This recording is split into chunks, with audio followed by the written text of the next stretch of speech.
اس سے ایک بات تو بڑی صاف نظر آ رہی ہے، وہ یہ نظر آ رہا ہے کہ پاکستان تحریک انصاف احتجاجی سیاست اور لانگ مارچ والی حکمت عملی کی طرف بڑی تیزی سے بڑھ رہی ہے. یعنی اب فیصلے جو ہیں وہ اب مذاکرات کے اندر نہیں ہونے. عمران خان صاحب نے دوبارہ یہ فیصلہ کر لیا ہے، یا پاکستان تحریک انصاف کے اندر یہ سوچ پیدا ہو گئی ہے کہ فیصلے اب میدان میں ہی ہوں گے یا سڑک کے اوپر ہی ہوں گے. لہذا انہوں نے صوبائی حکومت کو الگ کر دیا جو پارٹی ہے اس کی سیاست کو. یعنی سیاست اور احتجاج اور یہ ساری چیزیں تو پاکستان تحریک انصاف نے کرنی ہے. اب صوبائی حکومت جو ہے اس کو ملنا پڑتا ہے کبھی محسن نقوی سے، کبھی وزیر اعظم سے، تو وہ بڑا عجیب سا امپیکٹ آتا ہے. لہذا یہاں پہ جو پارٹی چلائیں گے وہ جنید اکبر صاحب چلائیں گے، اور جنید اکبر صاحب کو زیادہ نقصان نہ پہنچایا جا سکے. اب وہ پبلک اکاؤنٹ کمیٹی کے چیئرمین بھی ہیں، ان کے پاس ایک آئینی عہدہ بھی ہے، لہذا وہ بڑی دلیری کے ساتھ اپنا کام کر سکیں گے. ان کے لیے کچھ چیلنجز ہیں. نمبر ایک تو جنید اکبر صاحب کو فوری طور پہ وہ ڈیٹا دینا چاہیے جو ان کے افراد لاپتہ ہیں 26 نومبر سے. دیکھیں بہت سارے لوگ یہ کہتے ہیں کہ جتنے لوگوں کو گولیاں لگی ہیں، جو لوگ ابھی تک دفنائے گئے، یہ وہ سارے لوگ ہیں جن کو دن کے ٹائم سنائپر سے مارا گیا تھا. رات کے وقت جب اندھا دھند فائرنگ ہوئی تو اس کے بعد تو کوئی وہاں موجود ہی نہیں تھا. اور جو لاپتہ افراد ہیں تحریک انصاف کے بقول اب بھی 30 سے 40 لوگ وہ کہتے ہیں ہمارے لاپتہ ہیں. عمران خان صاحب نے ایک کمیٹی بھی بنائی، لیکن ابھی تک تحریک انصاف باقاعدہ تصویریں، نام، آئی ڈی کارڈ نمبر، ان کی فیملیز کے انٹرویو اور ان کے علاقے کے حوالے سے تفصیلات فراہم کرنے میں ناکام رہی ہے. کیونکہ یہ معاملہ جو ہے وہ صوبائی حکومت کے پاس تھا. عمران خان صاحب نے ایک کمیٹی بنائی، وہ بھی انہی کے مرہون منت تھی. اب پارٹی کے اندر جنید اکبر صاحب کو ایک بڑا اہم عہدہ ملا ہے، خیبر پختونخوا کے وہ صدر بنے ہیں پارٹی کے. لہذا جو لوگ لاپتہ ہو گئے ہیں ان کا ڈیٹا خیبر پختونخوا سے اب پرووائڈ کرنا جنید اکبر صاحب کی ذمہ داری، ان کو یہ کرنا چاہیے اپنی کمیٹی کے ساتھ مل کر. عمران خان صاحب نے جو کمیٹی بنائی تھی اس پہ ابھی تک کوئی جواب نہیں آیا اور ابھی تک کوئی کام نہیں ہوا. لہذا یہ کام اب جنید اکبر صاحب کو کرنا پڑے گا. سمیع ابراہیم صاحب اور محیط پیرزادہ صاحب دونوں نے ایک ہی جیسی بات کی ہے، دونوں کا ایک ہی جیسا دعویٰ ہے. ان دونوں کا یہ کہنا ہے کہ بشرا بی بی کی جو گرفتاری ہوئی ہے اس کے پیچھے علی امین گنڈا پور صاحب کا ہاتھ ہے، اور عمران خان صاحب کو اس بات کا احساس بھی ہو گیا ہے، اور عمران خان صاحب اس وجہ سے شاید خائف بھی ہیں. یہ بات دونوں سینئر جرنلسٹ ہیں دونوں نے کی ہے. اب جو ایک اور گرفتاری ہے وہ اعظم سواتی صاحب کی، اس کے بارے میں بھی یہی کہا جاتا ہے. اور جو انتظار پنجوتا صاحب ہیں ان کی گرفتاری کے بارے میں بھی یہی کہا جاتا ہے کہ ان کے اوپر بھی جو بجلی گری ہے وہ اپنوں نے گرائی ہے، اور ان کے ساتھ بھی جو ظلم و ستم ہوا اس کے پیچھے اپنے ہی موجود تھے. ابھی پارٹی میں بڑی گمبھیر خاموشی ہے ان چیزوں کو لے کر، لیکن آنے والے دنوں میں چیزیں آگے بڑھیں گی. جنید اکبر کو آپ نے انڈر ایسٹیمیٹ نہیں کرنا ناظرین، وہ کرنا بھی نہیں چاہیے، کسی بھی آدمی کو نہیں کرنا چاہیے. اتنا بڑا عہدہ مل جائے گا ایک پارٹی کے اندر، اتنی بڑی عوام کی تعداد ہے، اور خیبر پختونخوا میں تو یہ پارٹی کا طوطی بولتا ہے، تو وہاں کا جو صدر بنے گا وہ لازمی بات ہے وہ ایک طاقتور لیڈر کے طور پہ ابھرے گا. جنید اکبر کے بارے میں عمران خان صاحب نے ایک دن کہا تھا، پرانا میں ایک کلپ دیکھ رہا تھا،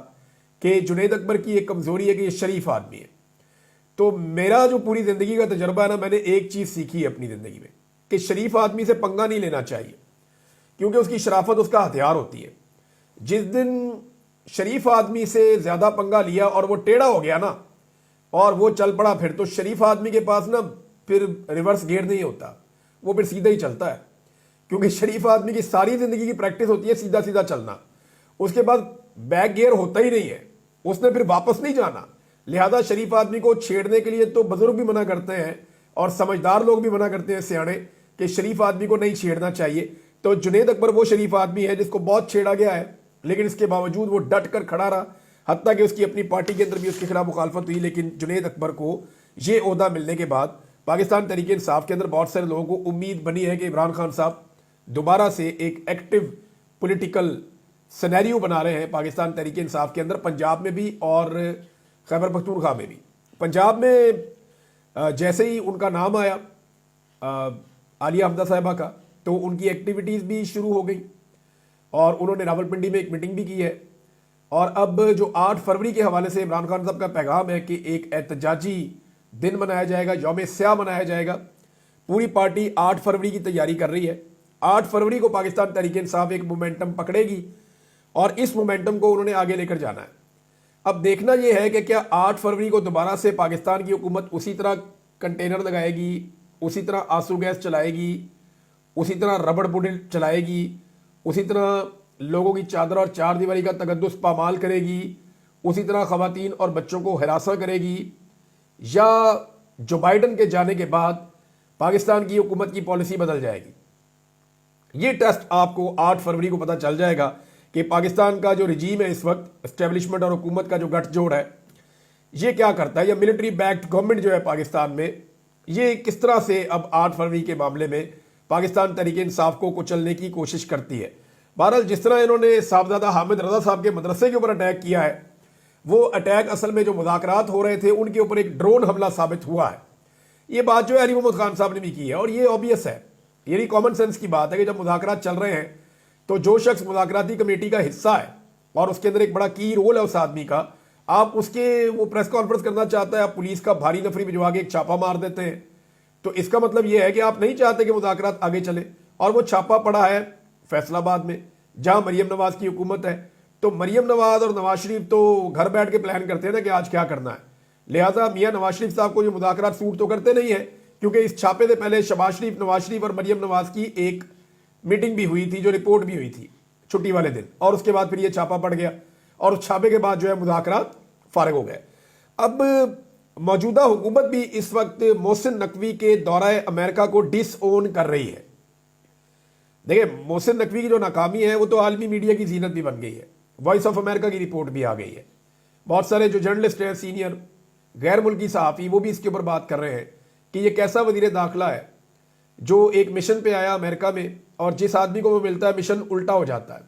اور وہ آدمی اس کے مخالف کے ساتھ کھڑا ہو جاتا ہے۔ عمران خان کو کسی سے بات کرنے کا موقع نہیں مل رہا، لیکن عمران خان کے مخالفین جو ہیں وہ بات کرنے کے باوجود بھی ناکام ہو رہے ہیں اور اوورسیز پاکستانیوں کو کامیابی ہو رہی ہے۔ ابھی ایک پروگرام اور ہوا پاکستان تحریک انصاف کا اور امریکہ میں، جس میں محیط پیر زادہ کو میں نے سنا، وجاہت صاحب کو سنا، میں نے ڈاکٹر شہباز گل کو سنا، اور اس میں کچھ غیر ملکی اور کچھ تنظیمیں تھیں انسانی حقوق کی اور کچھ اوورسیز پاکستانی تھے، تو وہ بڑی تیزی سے امریکہ میں اپنے پروگرام کر رہے ہیں۔ آنے والے دنوں میں امریکہ سے 2 سرپرائز آپ کو ملنے والے ہیں۔ ایک سرپرائز آپ کو جلدی مل جائے گا، یعنی آپ یہ سمجھیں کہ اگلے 10-12 دن کے اندر، اور دوسرا سرپرائز آپ کو لگ بھگ 1 مہینہ لگ جائے گا، لیکن وہ سرپرائز اتنا تگڑا ہے کہ پاکستان کی اسٹیبلشمنٹ کے اور حکومت کے جو ہے وہ ایک دفعہ پھر کانپیں ٹانگ جائے گی اور ان کے لیے مصیبت بن جائے گی۔ ٹرمپ نے کچھ اقدامات کیے ہیں، ایک تو اچھا میں آپ کو بتا رہا تھا کہ حکومت نے ڈس اون کر دیا ہے، یعنی عرفان صدیقی صاحب کہتے ہیں جی اپنی مرضی سے گئے ہیں، محسن نقوی صاحب 80 گرہ بھیجا ہے، یعنی محسن نقوی صاحب کا وہ کہتے ہیں جی ٹکٹ بھی اپنی مرضی سے لیا ہے، خود ہی گئے ہیں، خود ہی جا کے وہ پروگرامز کے اندر شرکت کر رہے ہیں۔ حکومت ان کو ڈس اون کر رہی ہے کیونکہ اتنی بڑی توہین اور بے عزتی جو ہوئی ہے امریکہ میں، حکومت اس کو اون کر نہیں سکتی۔ دوسرا یہ جو ایک بلنڈر کیا ہے انہوں نے بہت بڑا، کہ ایک ایسی تنظیم کے پروگرام میں چلے گئے جو بہت زیادہ چائنا کے خلاف ہے، تو چائنا کا اس پہ رد عمل ہے، اب رد عمل آنا بھی چاہیے ان کا، پیسے آپ چائنا سے لیتے ہیں، جا کے آپ چائنا کے خلاف ہی پروپیگنڈے کے اندر شامل ہو جاتے ہیں۔ اب پاکستان کا دفتر خارجہ کہہ رہا ہے جی غلطی سے چلے گئے، لیکن بات یہ ہے کہ محسن نقوی کو جو لوگ لے کر گئے تھے ان کے خلاف ایک انکوائری ہونی چاہیے، ان لوگوں کو نوکریوں سے نکالنا چاہیے، ان لوگوں کو ادھر سے پاکستان واپس بلا کر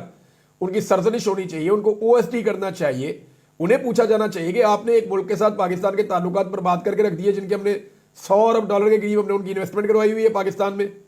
ہم نے ان سے ادھار لے کے اپنا اکاؤنٹ بڑھا ہوا ہے، اور آپ نے اسی ملک کے خلاف پروپیگنڈا کروا دیا۔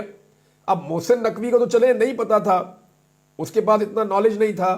یا اس کو اتنی سمجھ نہیں تھی، نالائکی آپ سمجھ لیں کہ وہ چلا گیا، لیکن معاملہ یہ ہے کہ جو لوگ محسن نقوی کو لے کر گئے ان کا دماغ کام نہیں کر رہا تھا، انہیں نہیں پتا تھا کہ ہم اس سے کیا کروا رہے ہیں، تو ڈیمیج تو جو ہونا تھا وہ ہو گیا ہے۔ دوسری جانب امریکہ کی نئی پالیسی نے نا پوری دنیا کے اندر ایک کھلبلی مچا دی، اور پاکستان کے لیے بھی اس میں بڑا سیریس ایشو ہے۔ امریکہ نے دنیا بھر کے لیے فوجی اور سول امداد کو بند کر دیا ہے، اور اگلے 90 دن تک وہ کہہ رہے ہیں جی کوئی فوجی اور سول امداد ہم نہیں دے رہے۔ اب پائپ لائن میں جو پیسہ پڑا ہوا ہے جو بہت ضروری جگہ ہے وہاں پہ وہ چلا جائے گا ہیومنٹیرین گراؤنڈز کے اوپر، بہرحال وہ فوجی اور سول امداد انہوں نے بند کر دی ہے اگلے 90 دن کے لیے۔ ٹرمپ نے دنیا بھر کی جنگوں میں استعمال ہونے والے جو امریکی اخراجات ہیں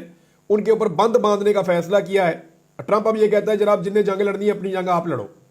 یعنی انہوں نے یوکرین کو بھی کہہ دیا کہ اگر آپ نے لڑائی لڑنی ہے تو اپنے خرچے پہ لڑے، انہوں نے یورپ کو بھی پیغام دیا ہے، ان کے لیے بھی ایک بڑا دھچکا ہے کہ جناب اپنی لڑائی خود لڑو، کیونکہ نیٹو کے اندر سب سے بڑی انویسٹمنٹ امریکہ کی ہوتی ہے اور امریکہ ہی سب کی پروٹیکشن کی ذمہ داری لیتا ہے، لیکن ڈونلڈ ٹرمپ نے ماڈل تبدیل کیا کہ جناب سارے پیسے خرچ کریں، خالی امریکہ کا پیسہ نہیں لگنا چاہیے۔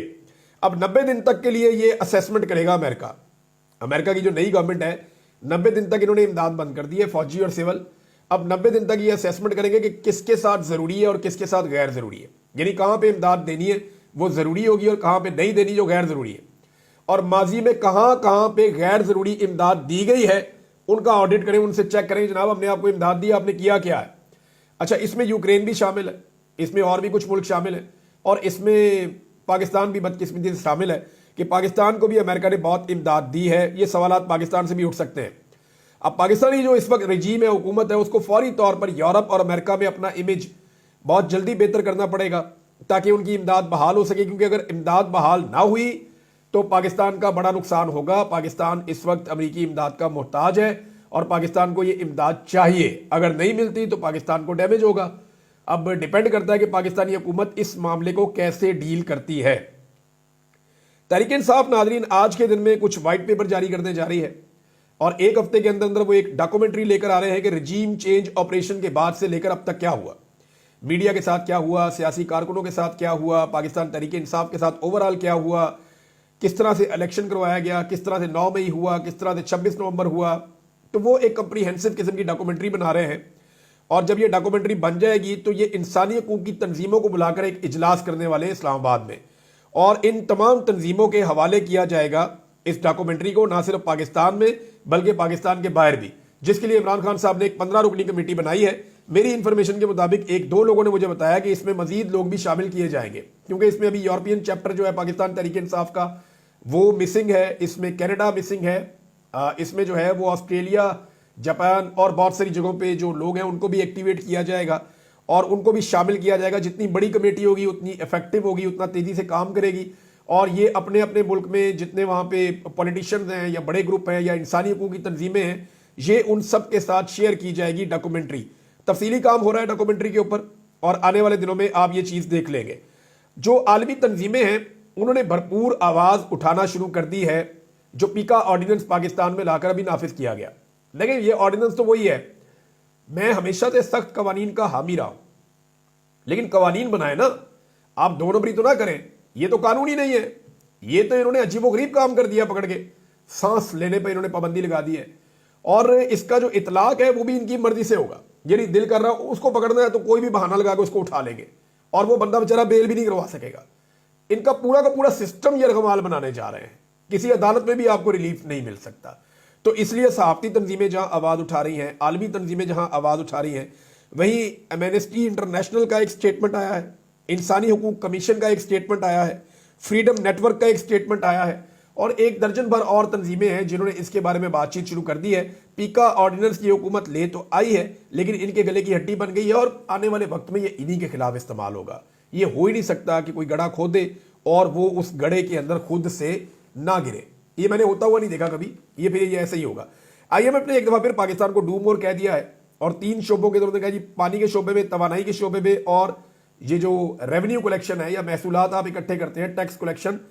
اس کے اندر مزید اصلاحات لے کر آئیں۔ یعنی اب مزید اصلاحات کے نام کے اوپر مزید مہنگائی آئے گی، اور جب مزید مہنگائی آئے گی تو یہ حکومت اور ٹک ٹاکرز کھڑے ہو کر یہ کہیں گے دیکھیں جی مہنگائی کنٹرول ہو گئی ہے، مہنگائی کم ہو گئی ہے۔ یہ مہنگائی کم نہیں ہوتی،